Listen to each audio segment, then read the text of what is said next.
વડોદરા મહાનગરપાલિકાની ખોરાક શાખા દ્વારા વિવિધ વિસ્તારમાંથી ખાદ્ય પદાર્થોના નમૂના લેવામાં આવ્યા હતા, જેમાંથી 8 ખાદ્ય પદાર્થોના નમૂના ફેલ થયા છે, જેને લઈને પાલિકા દ્વારા કડક કાર્યવાહી હાથ ધરવામાં આવી છે.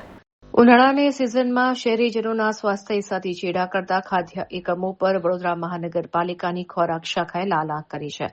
તાજેતરમાં શહેરના વિવિધ વિસ્તારોમાંથી લેવામાં આવેલા 8 ખાદ્ય પદાર્થોના નમૂના લેબોરેટરી પરીક્ષણમાં ફેલ જાહેર થયા છે, જેમાં નામાંકિત પેઢીઓના કેસર રસ અને આઈસ્ક્રીમનો પણ સમાવેશ થાય છે.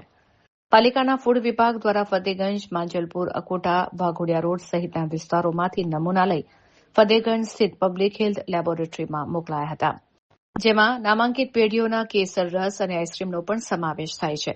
પાલિકાના ફૂડ વિભાગ દ્વારા ફતેગંજ, માંજલપુર, અકોટા અને વાઘોડિયા રોડ સહિતના વિસ્તારોમાંથી નમૂના લઈ પાલિકાના ફૂડ વિભાગ દ્વારા ફતેગંજ, માંજલપુર, અકોટા અને વાઘોડિયા રોડ સહિતના વિસ્તારોમાંથી નમૂના લઈ ફતેગંજ સ્થિત પબ્લિક હેલ્થ લેબોરેટરીમાં મોકલાયા હતા.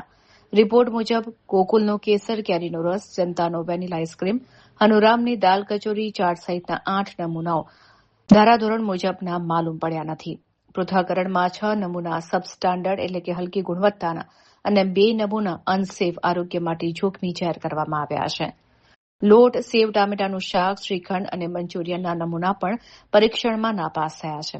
આ ગંભીર બેદરકારી બદલ સંબંધિત 3 રિટેલર, 3 રેસ્ટોરન્ટ અને ઉત્પાદક પેઢીઓ સામે પાલિકા દ્વારા કાયદેસરની કડક કાર્યવાહી હાથ ધરવામાં આવી છે. ઉનાળામાં કેરીનો રસ અને આઈસ્ક્રીમની વધતી માંગ વચ્ચે આ પ્રકારના રિપોર્ટ આવતા લોકોના સ્વાસ્થ્ય સામે મોટું જોખમ હોવાનું સ્પષ્ટ થયું છે.